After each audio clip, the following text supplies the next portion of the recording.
रिकामं ताट घेऊन नामदेव आपल्या घराकडे परतला. आता नामदेवाच्या आईने म्हणजे गोणाईने विचारलं, नामदेवा नैवेद्याचं काय झालं रे? नामदेवानी सांगितलं, आई नैवेद्य पांडुरंगाने खाल्ला. काय सांगतोस, खरं बोलतोयस ना की तूच? नाही आई, नैवेद्य पांडुरंगाने खाल्ला. जणे खरं बोलतोय का ग हा? हो आई, नैवेद्य पांडुरंगानेच खाल्ला. गोणाईला आपल्या लेकराचं काय करू कळतच नव्हतं. माझ्या नाम्याचा नैवेद्य पांडुरंगाने विठ्ठलाने येऊन खावा यातच ती धन्य झाली होती. गावात सांगायची चोरी. कोणाला खरं वाटेल? कोणालाही खरं वाटणार नाही. दामाशेटी व्यापाराला बाहेर गेलेले 2 दिवसांनी परतले. बरं 2 दिवस नामयाचा हाच खेळ. नैवेद्याचं ताट घ्यावं, पंढरीच्या राऊळात जावं, पांडुरंगाला विनंती करावी, पांडुरंगा खा रे, आणि पांडुरंगानी नैवेद्य खाऊन टाकावा. काय करावं बरं?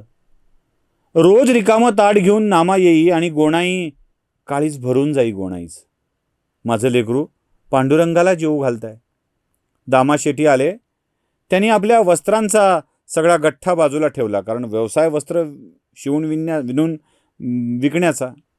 वस्त्राचा गठ्ठा बाजूला ठेवला आणि हातपाय धुवून, नामा कुठे आहेस रे म्हणून विचारलं.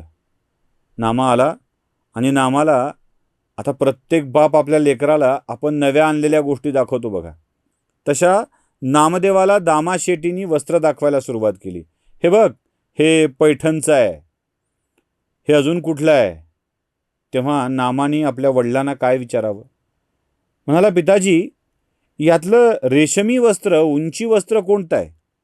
पित्याने काढून दाखवलं. म्हणाले, हे बघ, हे उंची आहे, हे माझ्या पांडुरंगाला द्याल? त्याला नेसवायचं आहे मला. अरे नेसव की मग, पांडुरंगाला नेसवायला काय झालं? आपलं लेकरू स्वतःसाठी कपडे मागायच्या ऐवजी पांडुरंगाच्यासाठी कपडे मागताय याचा कोण आनंद दामाशेटींना होता. आपल्या लेकराची मागणी बघून दामाशेटी हरखून गेले होते. आता या मागणीने हरकलेल्या दामाशेठनी आपल्या पत्नीकडं गोणाईकडं बघून सांगितलं, गोणाई, लेकरू किती गुणाचं झालंय बघ, ते पांडुरंगासाठी वस्त्र मागताय. गोणाई म्हणाले, अहो काय सांगू तुम्हाला, हा रोज पांडुरंगाला जेवू घालतो म्हणे, त्याच्या हातचं पांडुरंग खातो म्हणे. काय सांगतेस काय? होय हो, उद्या बघा ना. नामदेवानी आजही नैवेद्याचं ताट पांडुरंगाच्या राऊळात नेलं आणि रिकामं ताट घेऊन आला. रिकामं ताट बघून दामाशेटींना विलक्षण आनंद झाला. आपल्या घरी आलेलं लेकरू विठ्ठलाच्या एवढं लाडकं आहे हे बघून त्यांना कोण आनंद होत होता.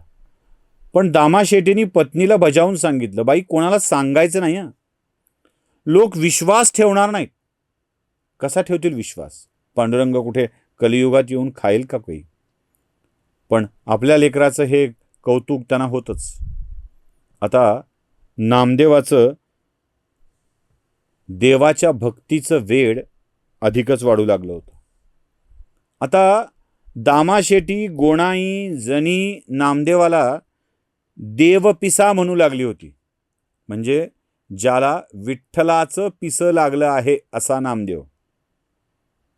काहीतरी वेगळं होतं बरं का. पण विठ्ठलाचा पिसं झाले, विठ्ठलासाठी पिसं झालेला नामदेव का नामदेवाच्यासाठी पिसा झालेला विठ्ठल? जो देवाचा पिसा आहे की देव ज्याचा पिसा आहे? काय आहे? दोन्ही होतं. जे वेड मजला लागले तुझलाही ते लागेल का? जे वेड मजला लागले तुझलाही ते लागेल का असं प्रेमात म्हटलं जातं. इथं काय वेगळं आहे? इथेही देवावर तेवढंच प्रेम आहे आणि देवाचं याच्यावर तेवढंच प्रेम आहे. देव उपाशी राहू नये, देव उपाशी ना आपण तुपाशी, हे बरं नाही असं म्हणून तो आपलं ताट देवाला खायला लावतो. देव पिसा नामदेव देवाला खायला भाग पाडतो. आणि नामदेव पिसा देव हे रामेश्वरासारखं आहे बरं का. राम ज्याचा ईश्वर तो रामेश्वर, की जो रामाचा ईश्वर तो रामेश्वर, हा वाद सनातन आहे ना, तसा इथे आहे. हे देव पिसे, पण देव ज्याचा पिसा तो देव पिसा, की जो देवाचा पिसा तो देव पिसा. काय म्हणावं? कुणाला काय वाटेल ते म्हणावं, ज्याला जे आवडतं ते म्हणावं. देव नामदेवासाठी पिसा झालेला आहे, तो कुठेही येतोय. नामदेवाचं कसं झालंय माहित आहे?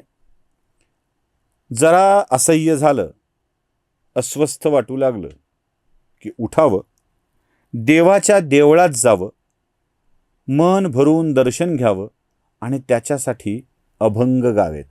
केशव पै मुक्ती, केशव पै भुक्ती, केशव विश्रांती पंढरीये. केशव पै देणे, केशव पै घेणे, केशव पै करणे धंदा आम्ही. केशव लौकिकी, केशव व्यवहारी, केशव निर्धारी नाम तुझे. नामा म्हणे आम्हा केशव ओळला, भावासी भुलला वाळुवंटी. स्वये श्री आला वनमाळी, गड्यानो खेळू चेंडू फळी. मी बाबांच्या पागोट्याचा, शेव पाडीला जरतारीचा. त्याचा चेंडू नवीन साचा, ताई शिवते खुळी. फळी आणली हळूच पळून, माडीवरची खिडकी तोडून. 2 वाजवा त्याच्यात असून, सुयोग्य ती बनविली. चरावयाला सोडून गाई, खेळा याचे मुळीच नाही. बजावती नितबाबा आई, दादा कानपिळी. चिडतील बाबा, मारील आई, मला तयांची भीती नाही. भवती माझा सदैव राही, कृष्णमूर्ती सावळी. या अभंगाने नामदेवही हरखून जायचा. त्यालाही आवडायचंच की हो, कोणाला आवडत नाही. या अभंगाने देवही हरकून जायचा. आता झालं, नामदेवाचं आयुष्यच बदलून गेलेलं होतं. कोणी सवंगडी नाही, कोणी मित्र नाही, कोणी नाही. सखा, सोबती, सवंगडी, मार्गदर्शक, सगळं काही विठ्ठल. त्या विठ्ठलाच्या शिवाय दुसरं काही नामदेवाच्या डोक्यात सुद्धा येत नाही. सगळं काही विठ्ठल, विठ्ठल, विठ्ठल, विठ्ठल. पंढरीच्या वाळवंटात नामदेवानी खेळ मांडावा, विटीदांडूचा खेळ मांडावा, विठ्ठलानी खेळायला यावं. पंढरीच्या वाळवंटात चेंडू फळीचा खेळ मांडावा, विठ्ठलानी खेळायला यावं. नामदेव जे जे खेळेल ते ते खेळायला विठ्ठल, विठ्ठलच सवंगडी. आता कोणता नामदेवाच्या वयाचा मुलगा त्याचा मित्र नव्हताच. मित्र कोणतं? विठ्ठल. आणि मग विठ्ठलाला बोलविल्यावर विठ्ठल खेळू लागे आणि नामदेव त्याच्यासाठी अभंग गाऊ लागत. अशी अवस्था नामदेवांची होती. नामदेव दिसामासानी वाढू लागले आणि देवपिसे पण वाढत चाललं. बाकी काहीच नाही. देव, देव आणि देवच. विठ्ठल पांडुरंग, विठ्ठल पांडुरंग. नामासोबत नामयाची दासी जणी. या दोघांना मिळून विठ्ठलाचं वेड. कधी कधी गोणाईला असं वाटे की अरे जणी कायम तुझ्या सोबत असते, बायको की काय तुझी? बायको? काय बोलते साई तू? ती बायको असेल का? खरं तर या नात्याचा अवमानच होईल बायको म्हटल्यानं.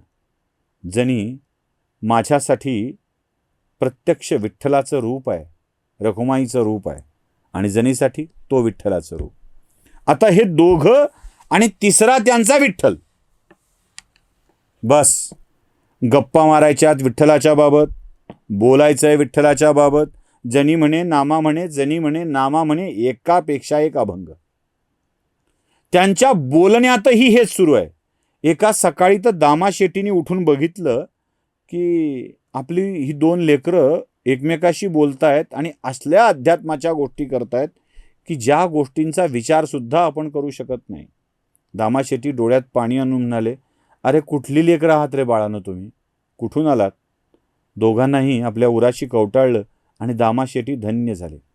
इकडे दामा शेट्टी धन्य होत होते, पण गोणाईच्या मनामध्ये मात्र शंकांचं काहूर चालू होतं. तिची चिंता वाढत चालली होती. काय ही गोणाईची चिंता आणि कशासाठी ती अस्वस्थ आहे ते पाहूया पुढच्या भागात. नमस्कार.